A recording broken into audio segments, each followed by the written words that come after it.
Hello viewers, myself Priya Karnani. Hope you all are doing well. So in this video we are going to discuss about business, trade and commerce section 2nd of class 11th, and that is nature and concept of business. This is the part 2nd of the video. अगर आपने part 1 नहीं देखा है तो link description में given है. Please go and check it out. Let's proceed. The topic is nature and concept of business. तो जब भी हम बिजनेस की बात करते हैं तो सबसे पहला जो थॉट हमारे माइंड में आता है that is of money. Profit means business is profit, but this is not the complete concept and definition of business. So let's discuss the concept of business and that is एक small C trick है जिससे आप business की complete definition describe कर सकते हैं. That is prop means P means production, R means regularity, O means occupation and P means purchase और sale of goods and services to earn profits. Here production means to make something, किसी चीज़ को बनाना. Regularity means कि कोई भी आप cell और purchase करते हैं गुड्स एंड सर्विसेज का तो वो रेगुलर बेसिस पे होना चाहिए. एक दिन दो दिन करके उसे हम बिजनेस कंसीडर नहीं कर सकते. ऑक्यूपेशन मीन्स व्यवसाय एंड परचेज और sale of goods and services means goods या सर्विसेज को खरीदना और बेचना. There is the definition of business and that is business refers to an occupation in which people regularly engage in activities related to purchase, production and or sale of goods and services with a view to earning profits. ये हम पहले पढ़ चुके हैं तो ये आपकी पूरी कंप्लीट डेफिनेशन है बिजनेस. तो अगर हम इसे सिंपल शब्दों में समझें तो बिजनेस एक ऐसा व्यवसाय है जिसमें लोग लगातार गुड्स और सर्विसेज की परचेज, प्रोडक्शन और सेल की एक्टिविटीज़ में लगे रहते हैं प्रॉफिट्स अर्न करने के लिए. तो अब हम देखते हैं ह्यूमन एक्टिविटीज़ क्या होती हैं.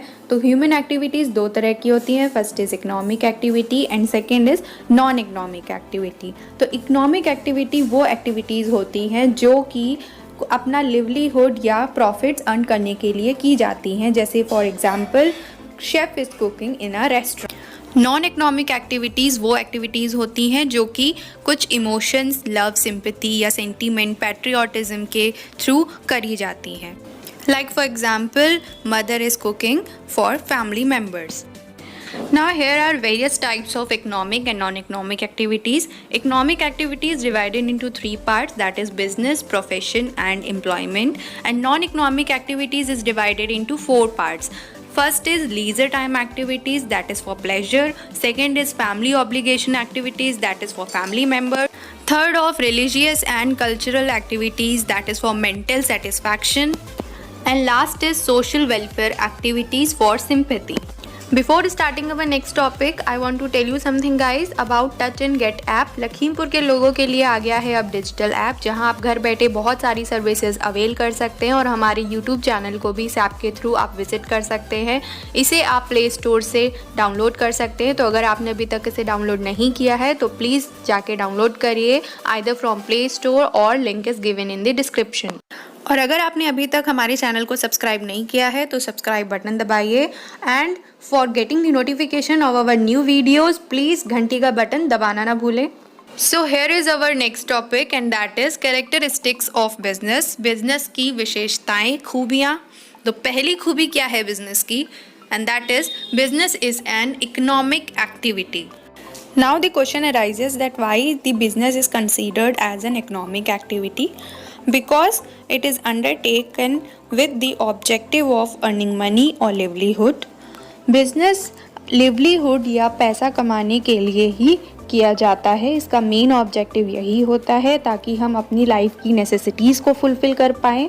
ये लव या सिंपैथी या किसी तरह के इमोशंस के थ्रू नहीं किया जाता. The main objective is to earn money.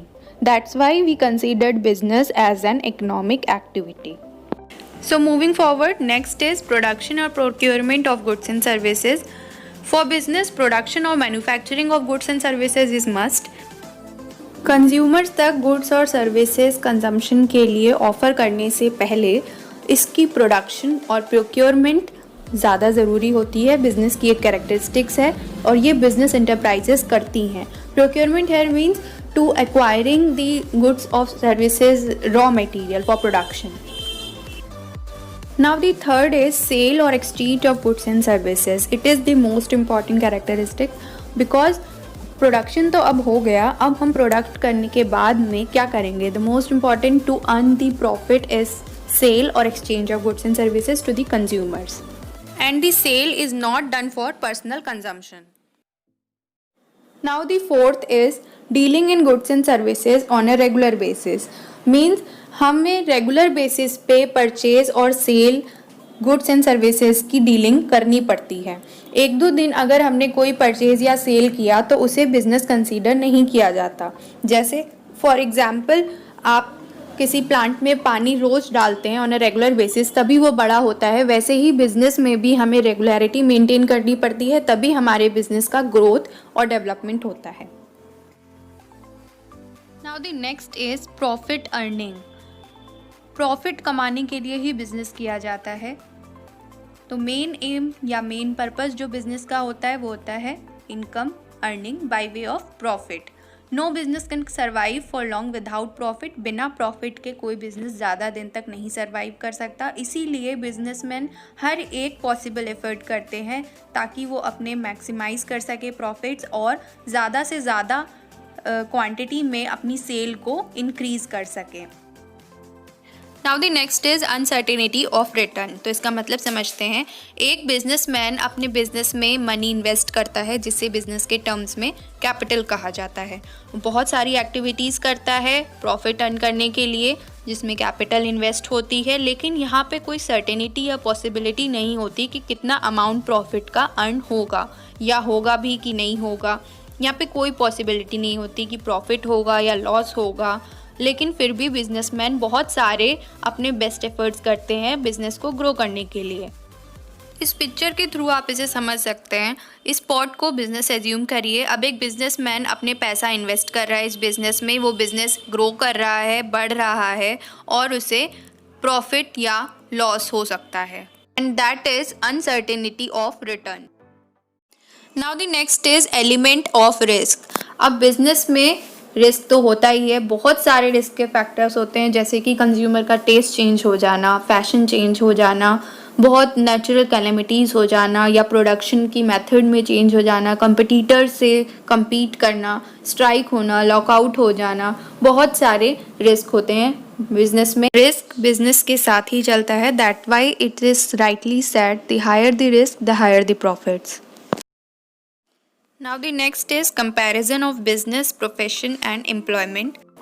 So the first difference is mode of establishment. तो business का establishment एक entrepreneurs के decision से और बहुत सारी legal formalities से होता है. प्रोफेशन का अगर हम प्रोफेशन की बात करते हैं, जैसे फॉर एग्जांपल डॉक्टर, तो डॉक्टर के लिए जनरल मेडिकल काउंसिल एक प्रोफेशनल बॉडी है. उसकी मेंबरशिप लेनी पड़ती है एंड देन आफ्टर एक सर्टिफिकेट मिलता है प्रैक्टिस का, तब एक डॉक्टर का प्रोफेशन स्टार्ट होता है. एंड फॉर एम्प्लॉयमेंट एक अपॉइंटमेंट लेटर और सर्विस एग्रीमेंट के थ्रू एम्प्लॉयमेंट का एस्टेब्लिशमेंट होता है. Now the next is nature of work, कि किस तरीके के काम होते हैं तीनों प्रोफेशन में, एम्प्लॉयमेंट में या बिजनेस में. तो बिजनेस में पब्लिक तक हम गुड्स एंड सर्विसेज पहुंचाते हैं. प्रोफेशन में एक्सपर्ट की सर्विसेज प्रोवाइड की जाती हैं लोगों को. एम्प्लॉयमेंट में जो सर्विस एग्रीमेंट होता है या अपॉइंटमेंट लेटर होता है, उसमें जो टर्म्स एंड कंडीशंस होती हैं उसके थ्रू ही वर्क किया जाता है. Now the next is qualification. तो बिज़नेस में कोई एसेट, कोई मिनिमम क्वालिफ़िकेशन नहीं रिक्वायर्ड है. प्रोफेशन में एक्सपर्ट या ट्रेनिंग एक किसी भी फील्ड में, आप किसी की भी बात कर सकते हैं, डॉक्टर की, लॉयर की, टीचर की, किसी भी फील्ड में एक मिनिमम क्वालिफ़िकेशन या ट्रेनिंग रिक्वायर्ड होती है. एंड इन एम्प्लॉयमेंट जो एम्प्लॉयर प्रिस्क्राइब करता है क्वालिफ़िकेशन या ट्रेनिंग, वो कंसीडर की जाती है. Now the next is reward और रिटर्न, कि किस फॉर्म में रिटर्न मिलता है. तो बिजनेस में उसे हम प्रॉफिट कहते हैं, प्रोफेशन में हम प्रोफेशनल फ़ी कहते हैं एंड एम्प्लॉयमेंट में सैलरी या वेजेस का टर्म यूज़ किया जाता है.